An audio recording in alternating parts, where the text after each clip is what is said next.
your overarching advice is define your inputs and outputs, write down this function that doesn't do anything, that like has the entire thing in the name, basically like one big function. And then inside of that function, you're going to write kind of the steps that you can currently see, right? Like maybe it's 6 steps that you think are the steps. Write those as functions. And like they just have a not implemented error. They're not done yet. You're basically just scaffolding out the idea of what the code might look like when it's done to get some momentum going. And then it's like rinse and repeat or drill down. So empty functions all the way down until you get to the point where you can actually implement something, right? So this is kind of like a programmer's way of saying, break it down into small problems, and one bite at a time, and then do, as Adam referenced in step 5, do the ones that you know, or the easy ones or the fun ones. Leave the authentication till last. We always will, right?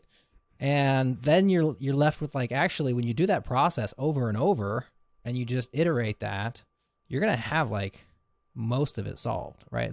Because most of the hard problem is not the hard part. It's like it's overwhelming, but like you said, like a small percentage of it actually is, let's call it complicated, and everything else is just a bunch of steps that overwhelm you until you break them down. So once you're there, then you're going to have what you call in step 7 an 80% solution with a few pesky functions left, right? And those pesky ones are the hard part.